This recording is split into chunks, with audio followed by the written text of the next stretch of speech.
레위기 7장 22절부터 38절까지 읽겠습니다. 22절부터입니다. 여호와께서 모세에게 일러 가라사대 이스라엘 자손에게 고하여 이르라. 너희는 소나 양이나 염소의 기름을 먹지 말 것이요 스스로 죽은 것의 기름이나 짐승에게 찍힌 것의 기름은 달리는 수련이와 결단코 먹지 말지니라. 사람이 여호와께 화제로 드리는 희생의 기름을 먹으면 그 먹는 자는 자기 백성 중에서 끊쳐지리라. 너희의 모든 사는 곳에서 무슨 피든지 새나 짐승의 피를 먹지 말라. 무슨 피든지 먹는 사람이 있으면 그 사람은 다 자기 백성 중에서 끊쳐지리라. 여호와께서 모세에게 일러 가라사대 이스라엘 자손에게 고하여 이르라. 화목제의 희생을 여호와께 드리려는 자는 그 화목제 희생 중에서 그 예물을 취하여 여호와께 가져오되 여호와의 화제는 그 사람이 자기 손으로 가져올지니 곧 그 제물의 기름과 가슴을 가져올 것이요 제사장은 그 가슴을 여호와 앞에 흔들어 요제를 삼고 그 기름은 단 위에 불사를 것이며 가슴은 아론과 그 자손들에게 돌릴 것이며 또 너희는 그 화목제 희생의 우편 뒷다리를 제사장에게 주어 거제를 삼을지니 아론의 자손 중 화목제 희생의 피와 기름을 드리는 자가 그 우편 뒷다리를 자기의 소득으로 삼을 것이라. 내가 이스라엘 자손의 화목제 중에서 그 흔든 가슴과 든 뒷다리를 취하여 제사장 아론과 그 자손에게 주었나니 이는 여호와 이스라엘 자손에게 받을 영원한 소득이니라. 이는 여호와의 화제 중에서 아론에게 돌릴 것과 그 자손에게 돌릴 것이니 그들을 세워 여호와의 제사장의 직분을 행하게 한 날 곧 그들에게 기름 부은 날에 여호와께서 명하사 이스라엘 자손 중에서 그들에게 돌리게 하신 것이라. 대대로 받을 영원히 받을 소득이니라. 이는 번제와 소제와 속죄제와 속건제와 위임제와 화목제의 규례라. 여호와께서 시내 광야에서 이스라엘 자손에게 그 예물을 여호와께 드리라 명하신 날에 시내산에서 이같이 모세에게 명하셨더라.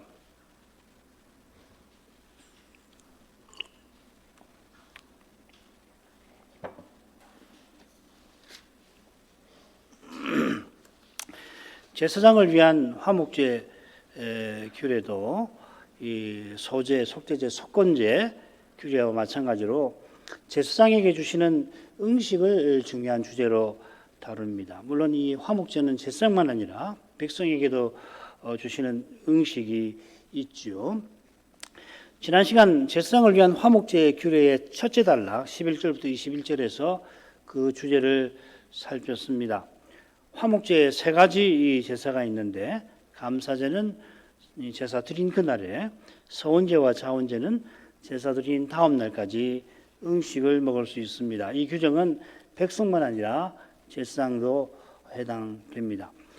마찬가지로 소제, 속죄제, 속건제의 음식은 지극히 거룩한 것이라 제사장이 성막들에서 먹어야 합니다만은 화목제는 진에 나가서 가족들과 함께 먹어도 됩니다. 진에서 백성이 이 제사 드릴 때에 번제단 뜰까지 들어오게 하신 것과 비슷하게 화목제 음식 거룩한 것인데 정결한 영역에서 먹게 하신 것입니다.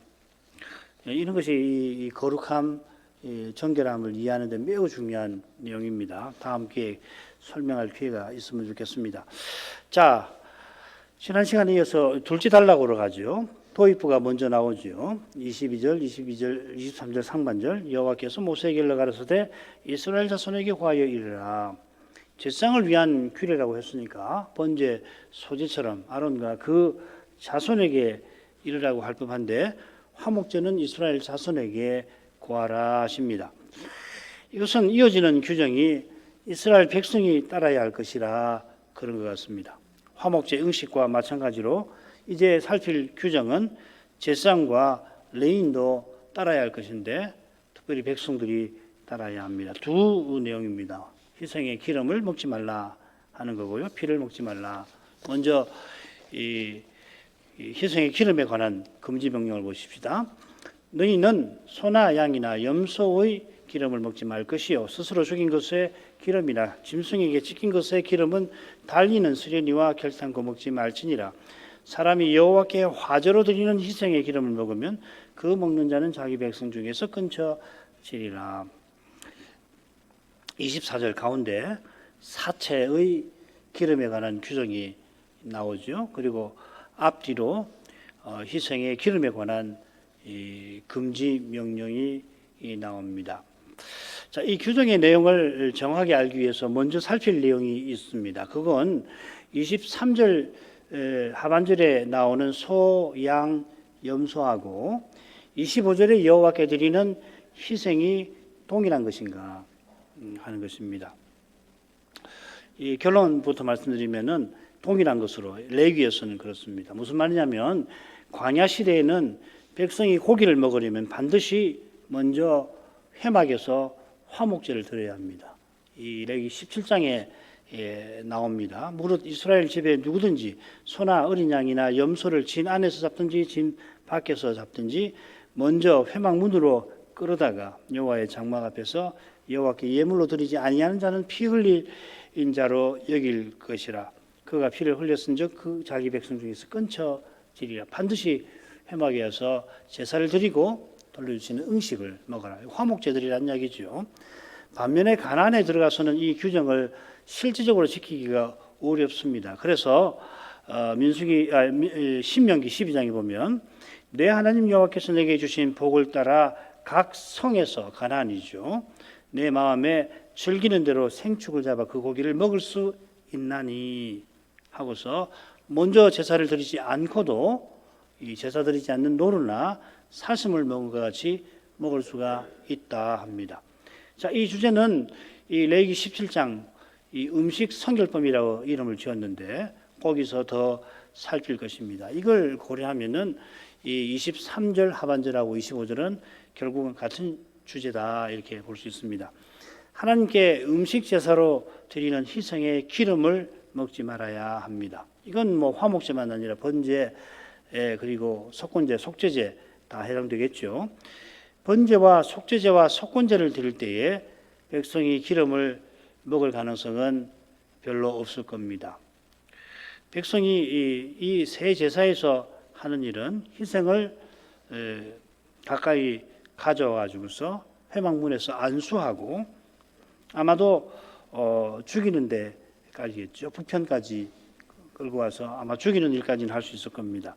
자, 그런 다음에 그런 성막들을 떠나야 됩니다. 그런데 화목제의 경우에는 조금 다릅니다. 이건 다음 단락, 세 번째 단락에서 곧 살필 것입니다. 아무튼 이 규정은 광야에서 백성이 고기를 먹으려면은 먼저 화목제로 드리고 하나님이 돌려주시는 음식을 먹게 하신 것과 관계 있습니다.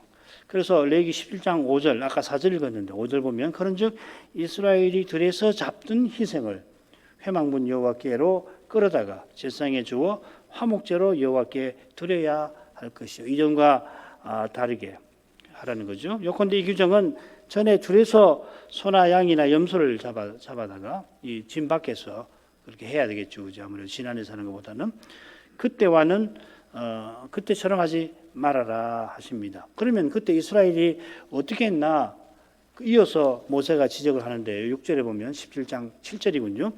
그들은 전에 음란히 섬기던 순염소에게 다시 제사하지 말 것이니라. 이런 우상 숭배에서 돌이키게 하시려고 광야에서는 먼저 하나님께 제사를 드린 다음에 하나님께 주신 음식을 먹도록 하신 겁니다. 자, 이 점에 비춰서 기름을 먹지 말라 하신 뜻을 살필 만합니다. 이건 피를 먹지 말라는 것과도 붙어 있습니다. 이 피 먹는 관행은 우상 숭배와 붙어 있습니다.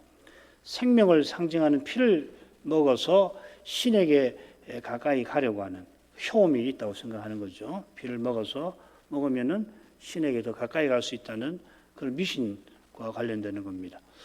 자, 이는 심상에 젖어 있는 이스라엘이라 여호와께서 모든 기름은 내 것이라 하신 말씀을 듣고는 이 기름을 먹으면 종교적인 효험이나 비익을 얻을 수 있지 않을까 생각하기 쉽죠. 자, 이런 악한 데서 벗어나게 하려고 기름을 먹지 말아라. 그리고 먼저 성막에서 제사를 드리라 하신 것 같습니다. 화목제 희생도 다른 제사들처럼 하나님께서 내신 길을 가리킵니다. 성막도 그 길이고 제사장도 그렇습니다. 그 길은 장차 보내실 그리스도를 가리킵니다. 그리스도께서 내가 곧 길이요 하신 것처럼 하나님께서 친히 그 길을 여시는 겁니다. 심지어 하나님이 사람이 되셔서 그 길이 되어 주셨습니다. 이것보다 우리 하나님의 거룩하심을 잘 드러내는 것이 없습니다. 기독교의 하나님이 어떤 분이냐 누가 물으면 이것을 이야기하는 것이 가장 좋을 것입니다. 하나님께서 친히 구원하십니다. 오직 그리스도를 믿음으로만 의롭다 하심을 얻어서 하나님께 나아갈 자격을 얻습니다. 다른 길은 없습니다. 오직 그리스도입니다. 그리스도를 전하는 말씀이 그 길을 보여주고 그 길을 걸을 힘을 얻는 수단이 되는 겁니다. 은혜의 방도죠. 말씀을 순수하게 전하고 받는 거기서만 하나님께 나가는 길을 발견합니다. 예배가 그 길 아닙니까? 하나님을 향하는 길이 열리는 겁니다. 그리스도 외에는 길이 없습니다. 성서에서 쓰는 관유나 향품을 사서로이 만들어 쓰지 말라 하는 명령도 오직 그리스도를 교훈합니다. 사실 다른 모든 율법도 같은 교훈을 담고 있습니다. 그러니까 이 율법에서 구약에서 이 교훈을 찾는 것 혹은 듣는 것이 교회로서 우리의 과제이고 개인으로서도 마찬가지일 겁니다. 스스로 죽는 것과 짐승에게 찢긴 것을 사체라고 하죠. 사체라고 하는 것은 피가 엉긴 상태로 죽어 있는 짐승을 말합니다. 정한 짐승도 피가 엉긴 상태에서 먹으면은 부정하게 만들죠. 부정한 짐승의 사체는 먹어서 안 됩니다. 가정한 것이라 먹지 말라 하셨습니다. 먹으면은 끊쳐집니다. 백성 중에서 언약 백성답게 정한 짐승을 먹으려면은 먼저 짐승을 죽이는데 그 피를 모두 땅에 흘리게 해놓고서 그 다음에 흙으로 그 피를 덮어야 합니다. 정한 짐승의 사체는 하루 동안 부정하긴 해도 먹을 수가 있으니까 자칫 그 기름도 먹을 수가 있을 겁니다. 아마도 이 사체는 이제 제사와는 전혀 상관없는 거니까 이걸 뭐 제사 드릴 일은 없으니까 이 기름 먹어도 되지 않을까 그런 생각할 수가 있을 거고 아까 말씀드린 그런 우상 숭배적인 생각 때문에 먹을 수도 있겠죠. 그러나 여호와께서 소나 양이나 염소의 사체라도 그 기름은 먹지 말라 하십니다. 이는 오직 그리스도 이 고백이 얼마나 중요한지를 반증합니다. 구약 백성이 조금이라도 하나님의 거룩하심을 침해하지 않게 하시는 것입니다. 사체의 기름은 달리 쓰기는 하셨습니다. 정확히 어떤 용도로 쓰는지는 잘 알기는 어렵습니다. 꼭 그 용도를 알아서 알아내야 될 것인가도 잘 모르겠어요. 적극적으로 써라 하는 게 아니죠, 그죠? 달리 쓰려면 써라 이 말이죠, 그죠? 생각을 좀 해보게 했는데 굳이 뭐 어떤 용도로 쓰겠다 이걸 생각하기보다는 허용적인 뭐 어쩔 수 없으니까 허용하시는 그런 것 같습니다. 그 이야기를 지금 말씀을 드리게 될 겁니다. 이 정한 동물의 사체를 만지면 부정해지는 이 규례 또 먹으면은 부정해지는데요. 하루 동안 둘 다 먹으면 더 하루 동안 이래도 좀 더 부정해서 옷까지 빨아야 되죠, 그죠? 거기에 비춰서 사체의 기름을 달리는 쓰게 하신 의중을 짐작할 수 있겠습니다. 정한 동물의 사체를 만지거나 먹으면 부정하게 되더라도 백성이 그걸 먹거나 사용하려 했을 것입니다. 왜냐하면 이 경우는 전적되면은 이 회복이 되거든요. 몸을 씻고 또 먹는 경우에는 옷을 빨면은 회복이 되니까 아까워서 이 먹는 사람이 많았을 겁니다. 여호와께서 엄격하게 정한 동물의 사체를 먹지 말라 그렇게 하셔도 실제로 그 명령을 잘 지키기가 어려웠을 것입니다. 이 광야를 생각하면 더 그렇겠죠, 그렇죠? 언약 백성이 이혼하면 안 되지만은 마음이 강팍한 탓에 그 명령을 지키지 못하니까 남자에게 이혼 증서를 주어서 아내를 버리게.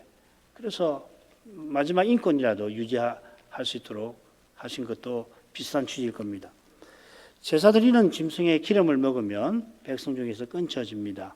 그 이유는 분명합니다. 하나님께서 내신 그 길을 더럽힌 데 있습니다. 제사장이 아닌데 제사장 의복을 만들어 입거나 성막에서는 관유와 향품을 만들어 제사장 흉내내는 것은 오실 메시아를 부정하는 것입니다. 사사기 11장 18장에 나오는 그 미가 이야기가 그런 거 아니겠습니까? 이 죄는 언약을 허무는 무서운 것입니다. 그 형벌은 당연히 무겁습니다. 그 다음 피로 가죠. 26, 27절 너희의 모든 사는 곳에서 무슨 피든지 새나 짐승의 피를 먹지 말라. 무슨 피든지 먹는 사람이 있으면 그 사람은 다 자기 백성 중에서 끊쳐지리라. 이 규정은 기름을 먹지 말라는 규정과 붙어 있습니다. 기름을 먹지 말라고 하는 규정은 오실 메시아를 가리키는 그 희생의 기름을 먹지 말라. 구체적으로 지정을 하지 말아야 할 것을 지정하는 데 반해서 피를 금하는 규정은 무슨 피든지 먹지 말라 합니다. 마찬가지 그런 점에서 너희의 모든 사는 것도 같은 취지 같아요. 이 표현은 지금 광야 생활에서 진 안이나 바깥을 가리키기도 하고요. 심지어는 가나안에 들어가서 성내에서 생활하는 가옥에도 이 표현이 쓰입니다. 이런 피를 먹는 관행이 우상 숭배에 속하는 사실과 붙어 있을 겁니다. 요컨대 피를 먹지 말라는 규정은 우상 숭배하듯이 하나님을 가까이 하지 말라 하는 겁니다.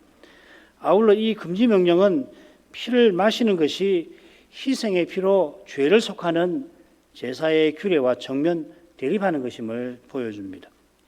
제사 드리는 희생의 피, 짐승의 피는 오실 메시아에 대속하는 희생을 가리킵니다. 이 희생이라는 말이 제사 드리는 짐승도 가리키고 이 주님의 고난, 희생도 가리킨지 그죠? 영어로도 마찬가지 sacrifice가 다 쓰이는 것처럼 이 고귀한 정신이 언약 백성의 마음에서 조금이라도 훼손되지 않도록 하시려고 어떤 피라도 먹지 말아라 하신 겁니다. 그처럼 이 금지 명령을 고의로 어기는 사람은 백성 중에서 끊쳐집니다. 그 죄가 그만큼 무겁습니다.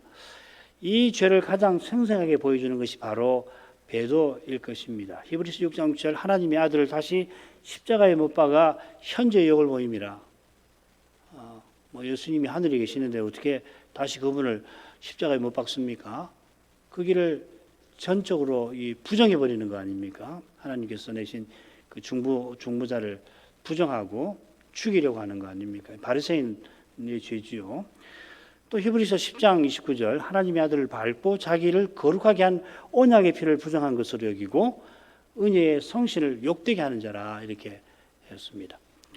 오직 그리스도를 훼손하는 가르침이 그만큼 악합니다. 그러나 오늘 이 교훈을 훼손하는 이 가르침이 기독교 교회에 얼마나 많이 퍼지고 선포되고 있습니까?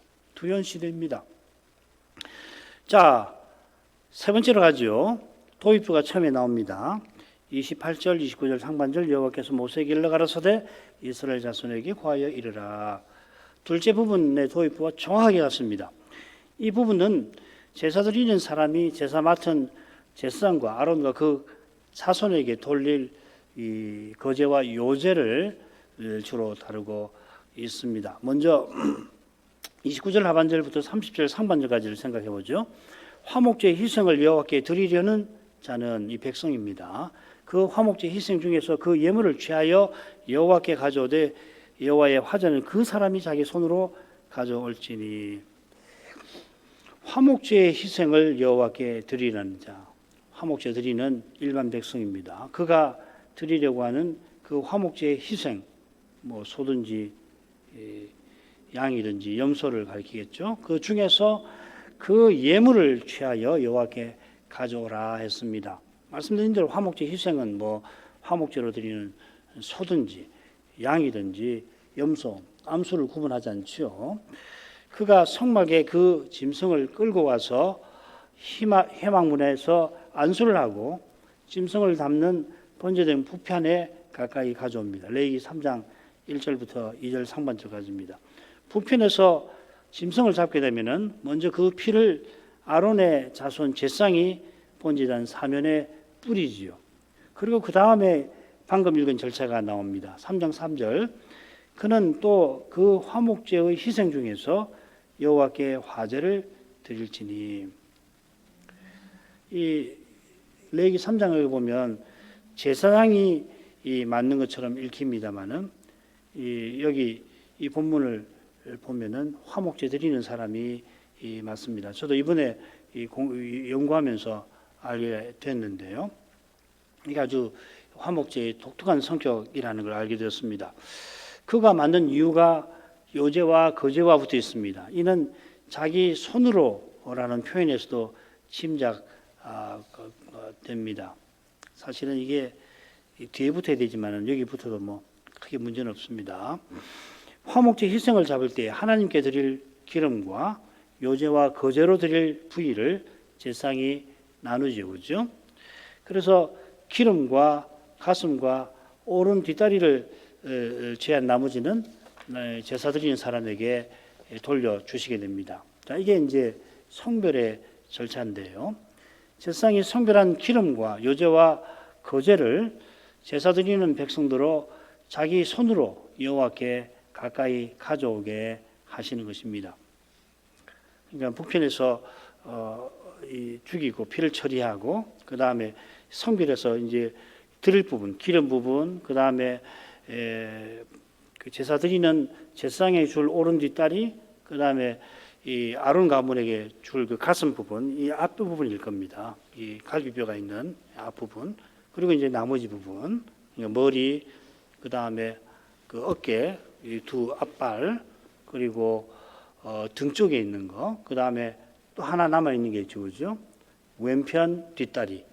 이거는 이제 제사 드리는 사람에게 돌려 주시는 겁니다. 이걸 이제 성별 절차인데, 그 중에 이제 이 특별히 하나님께 드릴 기름, 그리고 요제하고 거제를 제사 드리는 백성에게 자기 손으로 하나님께 드리라 하는 겁니다. 요제나 거제가 자원해서 드리는 제사 방법이듯이 화목제는 감사하며 자원하는 제사입니다. 특별히 이런 뜻으로 드릴 때 그 화목제를 자원제라고 부르죠. 낙헌제. 이렇게 제사 드리는 사람이 자원하여 드리게 하는 절차가 화목제에서 돋보입니다. 이렇게 제사 드리는 사람이 성별한 것을 가까이 가져오게 되면은 제사장이 그걸 받아가지고서 번제단에서 성별해 드릴 기름 부분은 그렇게 해서 연기로 바꾸게 되겠죠, 그죠? 그 다음에 부분입니다. 곧 그 제사 제물의 기름과 가슴을 가져올 것이요, 제사장은 그 가슴을 여호와 앞에 흔들어 요제를 삼고 그 기름은 단 위에 불사를 것이며 가슴은 아론과 그 자손들에게 돌릴 것이며 또 너희는 그 화목제 희생의 우편 뒷다리를 제사장에게 주어 거제를 삼을지니 아론의 자손 중 화목제 희생의 피와 기름을 드린 자가 그 우편 뒷다리를 자기의 소도로 삼을 것이라. 내가 이스라엘 자손의 화목제 중에서 그 흔든 가슴과 든 뒷다리를 취하여 제사장 아론과 그 자손에게 주었나니 이는 이스라엘 자손에게 받을 영원한 소득이니라. 제사 드리는 사람이 가까이 가져올 예물이 두 종류인데, 하나는 그 제물의 가슴과 기름과 가슴입니다. 다른 하나는 오른 뒷다리입니다. 이 둘이 30절 상반절에서는 여호와의 화제라고 불렸거든요. 그러니까 요제의 가슴이나 거제의 오른 뒷다리는 번제단 위에 올려서 연기로 바꿔 드리는 게 아니지요. 이것은 제사장에게 돌아가도록 돌려주시는 것이니까 화제를 음식 제사라고 새기는 게 좋습니다. 요제의 가슴이나 거제의 오른 뒷다리를 제사장에게 결국 주시지만은 먼저는 여호와께 드리는 제사인 겁니다. 기름과 가슴을 제사 드리는 사람이 가져오는 것처럼 요제도 제사장이 아니라 제사 드리는 사람이 드립니다. 그런데 이 번역이 잘못됐어요. 이건 고쳐야 합니다. 그러니까 30절 하반절에 제사장은 그 가슴을 여호와 앞에 흔들어 이렇게 됐죠. 그렇게 하지 말고 그는 이렇게 하셔야 합니다. 그리고 31절에 제사장이 나와요. 제사장은 그 기름을 단 위에 불사를 것이며, 원문은 그렇게 되어 있고 이게 정확합니다. 그러니까 이거 좀 수정하셔야 됩니다. 우리 한글 개역 번역이 참 좋은데 가끔씩 오류가 있고 특별히 레위기에 오류가 조금 더 많습니다. 이것도 분명한 오류니까 고치시는 게 좋습니다. 요새는 위로 들어서 올리는 방식으로 드리는 제사라고 말씀드리죠. 그죠? 요한이 흔들렸자니까 좌우라고 생각을 하는데 이렇게 들었다가 놓았다가 하나님 받으십시오. 이렇게 해서 사실 이게 요제가 아니라 거제라고 해야 되는데 번역을 바꾸기 어렵다고 말씀드렸죠. 거제는 드리는 방식이 요제처럼 특별하게 있지 않습니다. 하나님께서 정하신 그 예물을 제사장이나 레인에게 11조 같은 경우는 레인에게 가져다가 주는 것입니다. 요제 드리는 것이 모두 10종류인데 한번 이건 참고해서 읽어보시면 좋겠습니다. 예, 한번 관심 있는 분들은 10가지를 쭉 보시고 그 다음에 이걸 이제 분류를 할 수 있습니다. 제사와 무관한 거, 제사와 관련된 거, 제사 중에 화목제 때 또 속건제 때 드리는 게 있고 소제로서 드리는 것이 있고 그러니까 모두 10경우인데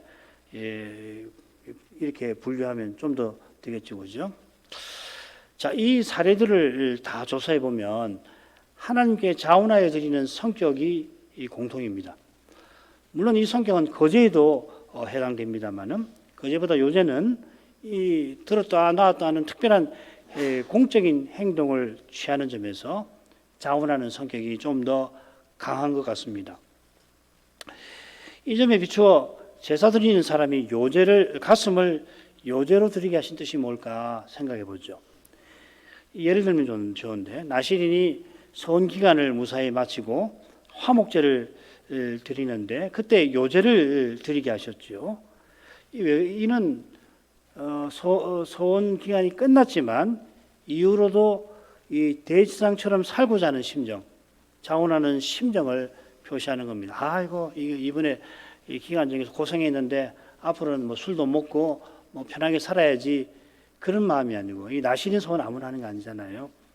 그런 게 마음 같아서는 평생이라도 이렇게 하고 싶지만 현실적으로 할 수 없으니까 이 소원 기간 마치고 난 다음에 화목제를 드리면서 앞으로도 계속 이런 심정으로 살게 해 주십시오.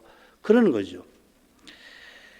대제사장처럼 살고자 하는 심정, 이건 오실 메시아를 바라는 믿음에서 나옵니다. 우리도 그리스도를 바라는 마음에서 다시 오시는 그리스도를 바라보는 마음에서 이 그리스도의 심정을 본받는 것이죠.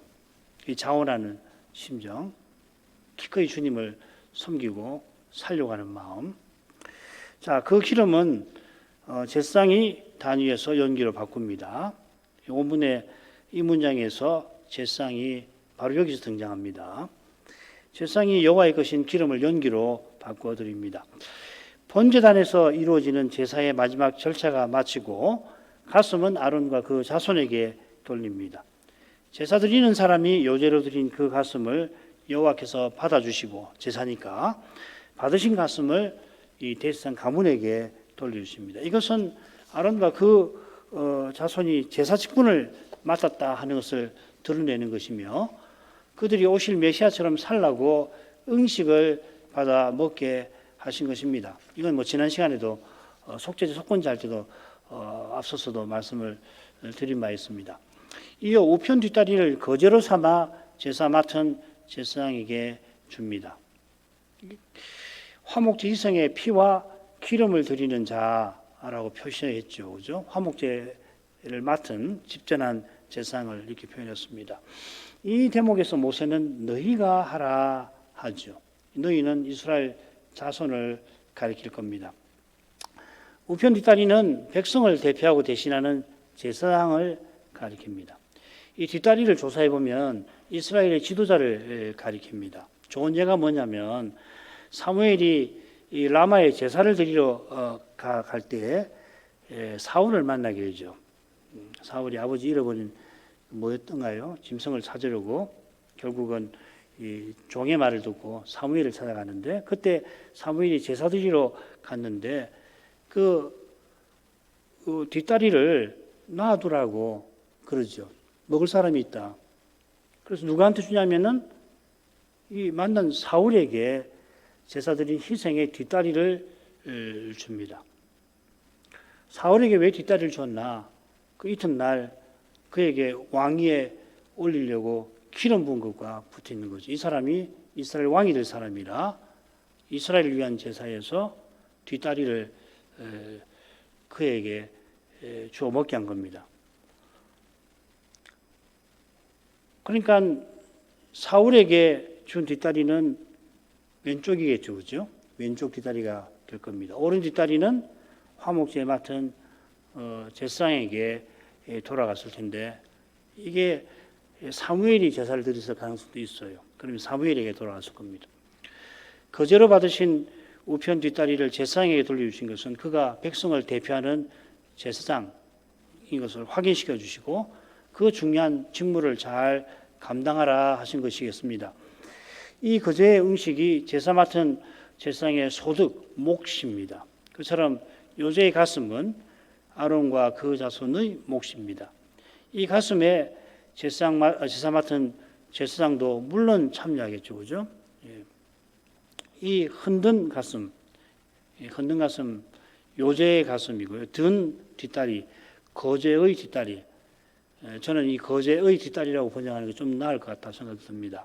요제의 가슴, 거제의 뒷다리는 이스라엘 자손에게 받을 영원한 소득입니다.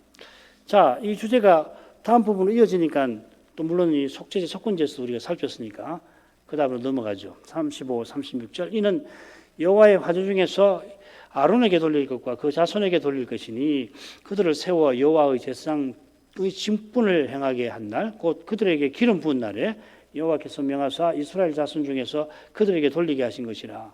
대대로 영원히 받을 소득이니라. 35절 처음에 나오는 이는 할 때 이는 요제의 가슴과 거제의 뒷다리입니다. 여호와의 화제 곧 음식 제사 중에서 아론에게 돌릴 것이고 그 자손에게 돌릴 것이라 했습니다. 자, 이 표현이 34절에 나오는 소득과 같은 뜻이죠. 몫이라는 뜻인데 지금 레위기 7장 35, 36절, 35절, 35절이죠. 이곳을 제외하면은 이 낱말이 어디 나오냐면 제사장의 관유에 주로 쓰입니다. 나머지는 전부 제사장의 관유에 나오는 말입니다. 이 말이 여기서만 돌리신 것, 돌릴 것, 돌리신 것 이렇게 번역을 할 수가 있습니다. 재밌죠? 아론과 그 자손에게 돌리게 하신 몫인데 그들의 거룩한 직분, 기름 부은 자라고 하는 직분에 맞게 거룩히 돌리신 것이다 하는 겁니다. 이 표현의 이 동사형에서 메시아, 하마시아흐, 마시아흐라는 말이 여기 나오는 겁니다. 마시아흐라는 말이 기름 붓는다는 말인데 그 말이 여기 돌릴 것이라는 말에 그 말이 그 표현이 담겨 있습니다. 자, 이어지는 내용과 잘 어울리죠. 그들을 세워 여호와의 제사장의 직분을 행하게 하신 날, 곧 그들에게 기름 부은 날에 여호와께서 이 규정을 명하셨다 했습니다. 이스라엘 자손이 요제와 거제로 여호와께 드린 그것을 기름 부음 받은 제사장에게 돌려주셨습니다. 대대로 영원히 받을 소득이라 했는데 여기서는 소득이 아니라 규례가 났습니다. 비싼 나발인데 아까 그 돌릴 것이라는 말이 이 경우에는 돌릴 것이고 나머지는 관유라고 쓰이듯이 여기도 마찬가지입니다. 비싼 나발인데 여기서는 규례가 정확합니다. 이 영원함은 메시아를 보낼 약속을 가리킵니다. 아론과 그 자손이 응식을 받는 이유가 바로 이 약속에 있는 거죠. 이 약속을 여호와께서 이루실 것이라 영원함을 말할 수가 있습니다. 옛 언약은 이스라엘의 배도로 실패하지만 여호와께서 그 언약을 친히 이루시고 새 언약을 세우셨습니다. 우리가 속한 새 언약은 옛 언약과 달리 결코 실패하는 법이 없습니다. 새 언약 시대에도 배도가 늘 일어나고 마지막에는 국제적 세계적 배도가 일어났습니다만은 이 배도를 통해서 오히려 새 언약은 완성됩니다. 자, 이것이 신약 성경의 특별히 히브리서의 핵심 주제입니다. 제사장을 위한 규례는 짧은 맺은말로 끝납니다. 37, 38절 간단히 보죠. 이는 번제, 소제와 속죄제와 속건제와 유임제와 화목제의 규례라. 여호와께서 시내 광야에서 이스라엘 자손에게 그 예물을 여호와께 드리라 명하신 날에 시내산에서 이같이 모세에게 명하셨더라.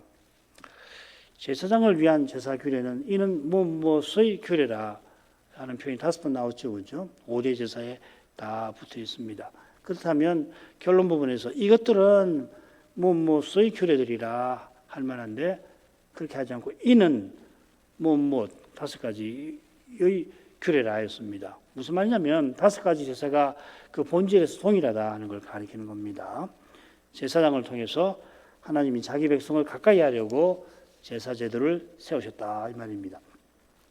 둘째로 앞서 다뤄진 5가지 제사가 차례로 나오는데 속건제와 화목제 사이에 위임제가 나옵니다. 이 위임제는 우리가 다음 시간에 공부할 8장에 구체적으로 자세히 나옵니다.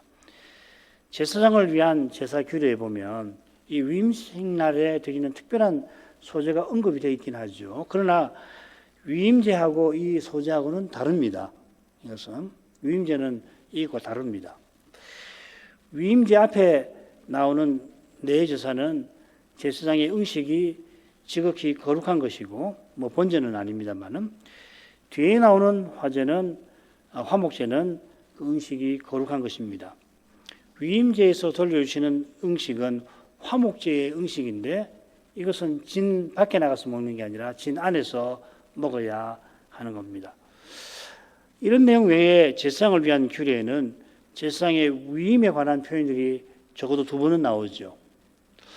그 외에는 왜 위임제가 이 위치에 등장하는가 저는 아직도 잘 모르겠어요. 이런 내용들이 앞으로 나올 위임제와 관련되는 내용 직간접적으로 그런 내용이라 넣었는지 잘 모르겠습니다. 자, 마지막으로 제사장을 위한 제사 규례는 여호와께서 시내산에서 모세에게 명하신 겁니다. 백성을 위한 그 제사 규례는 회막에서 명하신 거죠. 레위기 1장 1, 2절에 보면은 회막에서 모세를 불러서 명령을 주십니다. 이스라엘 백성들에게 이렇게 구하라 하고 5대 제사 규례가 나옵니다. 제사장을 위한 제사 규례를 명하신 날은 백성을 위한 제사 규례를 명하신 그날입니다. 그날이 언제인가 틀림없이 이 날일 거다 단정하기는 어렵습니다만은 거의 단정할 수 있을 것 같아요. 회막을 세운 날이 제2년 정월 1일이죠. 그리고 이 정월 1일 날부터 해서 7일 동안 제사장의 임직식이 거행이 되고요. 역시 정월 1일부터 12지파의 두령들이 헌상하는 제사 드리는 일이 10일 동안 이어집니다.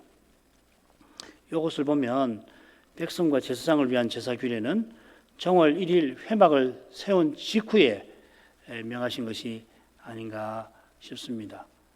그래서 제사장을 위한 규례는 시내산에서 모세에게 특별히 내리시고 그 다음에 백성을 위한 것은 회막에서 주신 것 같습니다. 자, 이 정도로 하십시다. 화목제 규례는 기름과 피에 관한 금지 명령과 아울러서 요제의 가슴과 거제의 오른 뒷다리에 관한 규정을 특별히 담고 있습니다.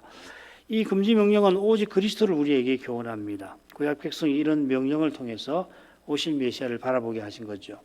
이런 명령만 아니라 모든 율법, 선지자와 함께 모든 율법이 그리스도를 증거한다 하셨습니다. 이게 정말 놀라운 사실입니다만은 놀라운 만큼 실로 마땅한 사실이기도 합니다. 오직 그리스도 외에는 하나님께 나갈 길이 없어서 그렇습니다. 이보다 마땅한 진리가 없습니다. 마땅하지만 실로 놀랍습니다.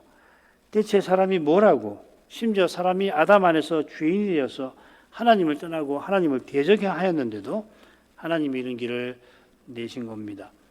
이 은혜가 우리 평생 놀라운 신비일 뿐만 아니라 장차도 여전히 신비로 남을 것입니다. 이 은혜가 빤한 것이 되면 문제가 틀림없이 문제가 생긴 겁니다. 은혜를 깨닫지 못한 것이 아니겠습니까? 자, 그런 점에서 구약 백성에게 모든 율법과 선지자가 그리스도를 증거하게 하신 것, 이게 하나님의 지혜가 아니고 무엇이겠습니까?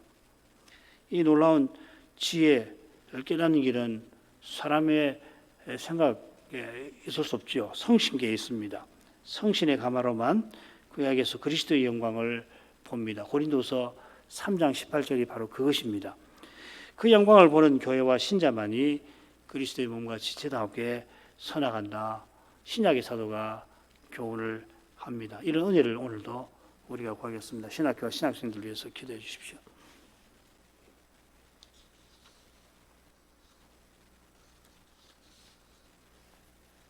같이 기도하겠습니다. 거룩하신 아버지, 이날에 저희가 화목제의 교례에서 오직 그리스도를 배우며 또 오직 그리스도를 고백할 심령을 갖게 하시니 감사드립니다. 여전히 제사 규례에서 잘 알지 못하는 부분이 적지 않지만은 이 규례가 오실 메시아를 증거하는 사실은 더욱 분명해집니다. 제사 규례만 아니라 모든 율법과 선지자가 내게 대하여 증거한다. 우리 주님께서 친히 말씀하셨습니다. 이 말씀이 얼마나 놀라운 말씀인지를 새삼 느끼게 됩니다. 메시아 오시기 오래전에 언약 백성이 제사를 비롯해서 삶의 온갖 영역과 활동에서 또 절기와 시간들에서 오실 메시아를 바라보게 하신 것입니다. 참 하나님 지혜가 아니고 무엇이겠습니까? 이러한 지혜가 율법에 담겨 있지만은 오신 메시아를 바르게 깨달아야만 율법에 담긴 이런 교훈을 제대로 깨달아 갈 수 있겠습니다. 오직 성신께서만 오신 메시아를 다 아시고 사도들에게 그리스도의 비밀을 알려주신 것처럼 이 성신의 가마로만 구약의 말씀에서 그리스도의 거룩한 빛을 볼 수가 있겠습니다. 그 빛을 보는 교회와 신자마다 오직 그리스도를 더욱 고백할 것입니다. 이보다 당연한 진리가 과연 없습니다.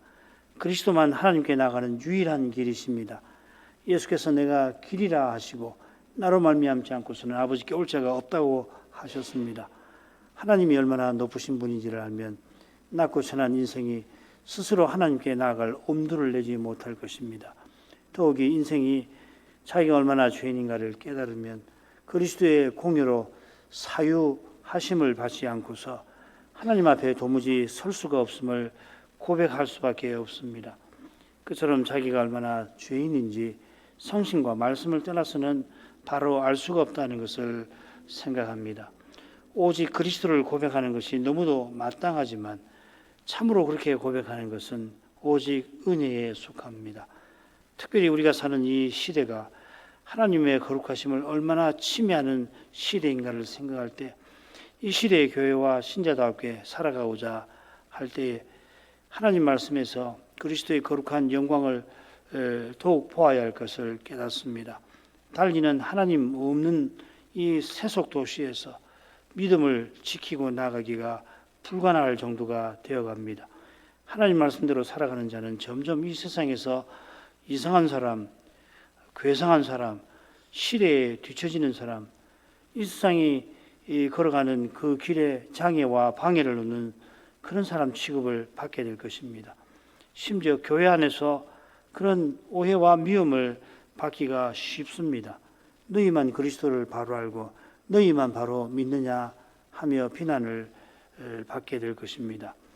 오직 그리스도를 전부로 삼는 이것을 배타적이고 독단이라 부르면서 우리처럼 믿고 우리처럼 그렇게 살라고 요구할 것입니다.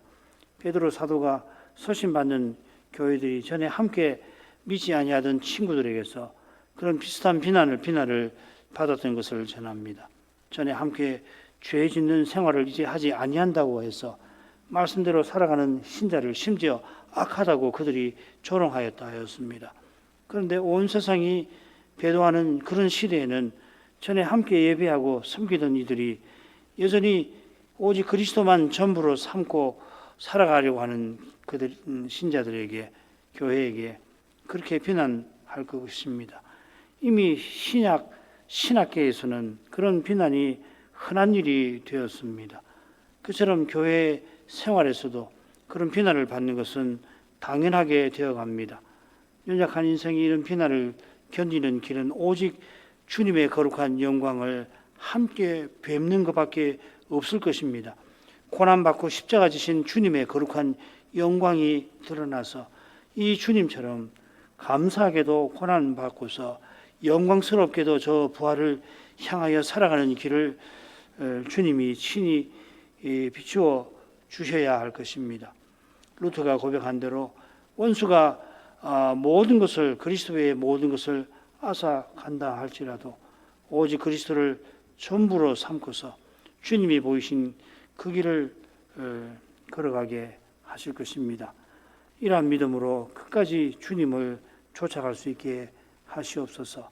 히브리서의 선지자가 그 시대에 사도들이 아마 떠났을 그 시대에 바로 이러한 말씀으로 그 교회들을 권했던 것을 기억합니다. 그 권면이 이 시대에 더욱 절실함 줄 믿습니다. 예수님 이름으로 기도합니다. 아멘.